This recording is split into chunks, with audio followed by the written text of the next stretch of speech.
Hello friends. आपने ये कहानी तो जरूर सुनी होगी। दो बाप बेटे और गधे की कहानी। एक बार एक गांव में गधा लेके बाप और बेटा जा रहे थे। जाते जाते रास्ते पे उन्हें थोड़े लोग मिल गए। उन्होंने देखा कि अरे ये बाप बेटे जा रहे और गधा भी साथ में है, तो बोलते हैं कि अरे ये गधे को क्यों साथ में चला रहे हो, दो में से एक बैठ जाओ तो पाँव कम दुखेंगे। तो बेटा कहता है पापा मैं बैठ जाता हूँ, तो वो बैठ जाता है। थोड़े और आगे जाता है तो कोई दो और लोग मिलते हैं, बोले कैसा बेटा है, अपने बाप को चला रहा है और खुद गधे पे बैठ गया है। तो बेटा सुन के लगता है कि अरे मैंने कितना बुरा किया, लाओ मैं अपने बाप को बिठा के खुद चलने लगता हूँ। बेटा उतर जाता है और बाप फिर बैठ जाता है गधे पे। और थोड़ी दूर जाता है तो दूसरे लोग मिलते हैं, बोलते हैं कैसा बाप है, इतनी धूप में छोटे बच्चे को चला रहा है और और खुद गधे पे बैठ गया है। तो बाप और बेटे को लगा कि ये भी गलत है, चलो हम दोनों बैठ जाते हैं। तो दोनों गधे पे बैठ जाते हैं। दोनों थोड़ी दूर आगे जाते हैं तो और कोई लोग मिलते हैं, बोलते हैं आज के जमाने में दया नाम की चीज ही नहीं, दोनों चढ़ के बैठ गए गधे पे, वो गधे की क्या हालत होगी, मार ही डालेंगे लगता है। दोनों ने सुना और सोचा अब क्या करें। तो दोनों उतर गए और दोनों ने अपने कंधे पे गधे को उठा लिया और आगे चलने लगे। थोड़े आगे गए तो कोई और लोग बोले कैसा बुद्धू लोगों का ये टाइम है, देखो गधे को अपने कंधे पे उठा के जा रहे, अक्ल नाम की कोई चीज ही नहीं है। ऐसा करते करते दोनों बाप बेटे अपने गांव पहुंच जाते हैं और सोचते हैं कि उनके साथ ये क्या हो गया और उन लोग का सही क्या करना था और गलत क्या हो गया। आप बताइए, अगर आपको ऐसा कुछ प्रॉब्लम सामने आए तो आप उसके लिए क्या सॉल्यूशन देंगे। ये मैंने इसलिए बताया कि दूसरों की अगर सलाह सही नहीं हो तो इंसान कैसी परिस्थितियों और परेशानियों का सामना करता है। यानी जीवन में हमारे पास सलाहकार, सही सलाहकार का बहुत फायदा होता है। और वो फायदा हमने देखा है, कई लोगों ने लिया है। जैसे आपने अकबर की कहानी सुनी होगी। अकबर के दरबार में नवरत्न का उसने एक स्थान रखा था, और ऐसा स्थान कि जिसको वो बहुत इज्जत करता था। और जब भी उसके दरबार में कोई भी अपनी समस्या लेके आता था तो वो अपने नवरत्न लोगों से पूछ के सलाह मशवरा करके सही तरीके से न्याय देता था। और इसी वजह से इतिहास में उसकी न्याय की वजह से वो बहुत प्रिय था। तो ये तो मैंने आपको कहानी बताई कि सलाहकार लोग अगर सही मिल जाए तो जीवन के हमारे बहुत सारे प्रश्न हल हो जाते हैं और आसानी से हम जी सकते हैं। आज के जमाने में भी आपने देखा होगा कि बहुत सारे अपने प्राइम मिनिस्टर होके गए और उनके पास भी अपनी पीएमओ की ऑफिस होती है जो उन्हें गाइड करती है, सलाहकार उनके पास भी होता है। पर जो अपने सलाहकार की साथ मशवरा करके सही सवाल करता है वही सक्सेसफुल और बहुत लोकप्रिय होते हैं। तो ना तो हम राजा है, ना तो हम वो अकबर राजा या कोई एक ब्यूरोक्रेट्स है, या ना ही हम कोई गधे के ओनर जो बाप बेटे थे ऐसे। तो क्या हमारे पास कोई सलाहकार समिति नहीं होनी चाहिए। आपको लगता है सलाहकार समिति अगर आपको मिल जाए या आप बना लो तो आपके जीवन के बहुत सारे प्रश्न है जिसे आप चुटकी में सुलझा दोगे और लाइफ में बहुत सारी सही तरीके से जी सकते हैं। मैं हमारी हॉस्पिटल में बहुत सारे पेशेंट आते हैं, कई कई दूर दूर होके आते हैं।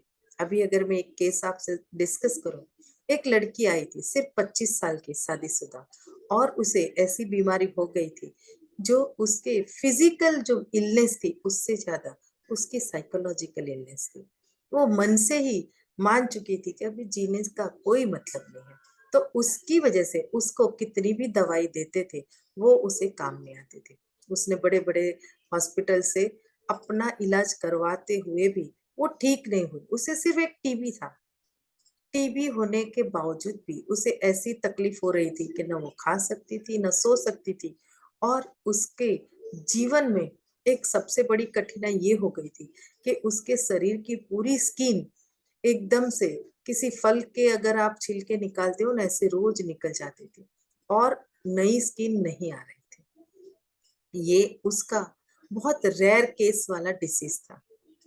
जैसे उसके साथ मैंने काउंसलिंग किया, उससे बातचीत करी, तो पता चला कि उसे जीवन में ही इंटरेस्ट नहीं, जीने में ही इंटरेस्ट नहीं। उसके साथ काउंसलिंग करके, उसके साथ सलाह मशवरा करके, उसके साथ डॉक्टरों का भी इंटरवेंशन करके, बहुत सारा मल्टी लेवल पे उससे काम करने के बाद आज वो अपने लिए, अपने बच्चों के लिए सपने भी देखती है, जीती भी है, और उसकी जो समस्या थी वो आसानी से वो हील कर रही है, नई स्किन आ रही है, और जीवन के वो अभी खुशियों से भरने की तैयारी कर रही है। बच्चों के साथ उसका प्यार मोहब्बत, अपने फैमिली से उसका जुड़ाव पहले से ज्यादा बढ़ गया है। तो ये ऐसी समस्या हर किसी के सामने नहीं आती, पर अगर आती है और सही सलाह नहीं मिले तो कितनी मुश्किलों का, कितने पैसों का खर्चा होता है। ये सभी से बचना है तो क्या करना है?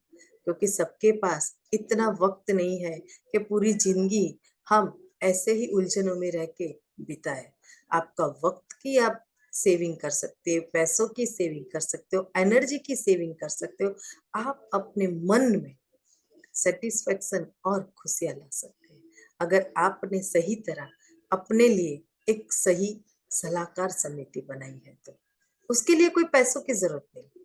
अपने रिश्तेदार में, अपने दोस्तों में, अपने कलीग में, अपने आसपास के नेबर से, या फिर इतिहास में जो सक्सेसफुल लोग हैं जिनकी आप फॉलो करते हो आइडियोलॉजी, ऐसे लोगों को आप अपने सलाहकार बना सकते हैं और उनको पूछ सकते हैं कि अगर मेरी जैसी समस्या में वो होते तो वो क्या सोचते और कैसा सॉल्यूशन लाते। है ना मजेदार बात?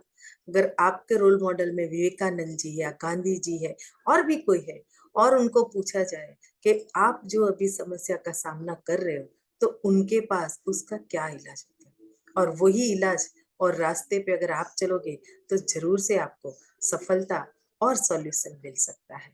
तो ये तो थी हमारे अपनी सलाहकार समिति।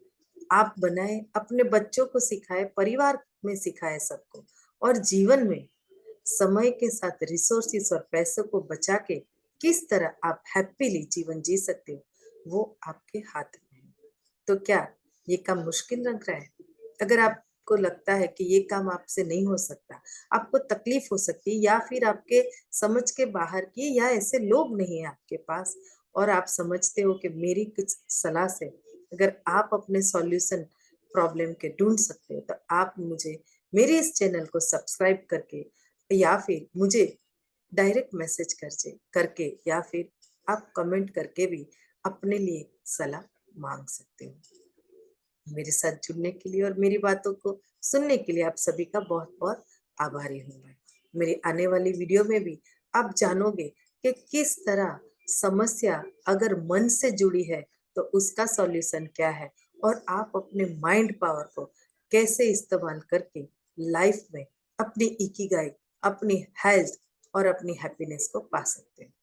तो मुझसे जरूर से जुड़िए, और मेरे चैनल को अगर अभी तक सब्सक्राइब नहीं किया तब जरूर से सब्सक्राइब करें और बेल बटन जरूर दबाएं, क्योंकि नए जो भी नोटिफिकेशन होंगे वो आपसे मिलते रहेंगे। आपका दिन शुभ रहे, आप खुश रहे। नमस्कार, थैंक यू।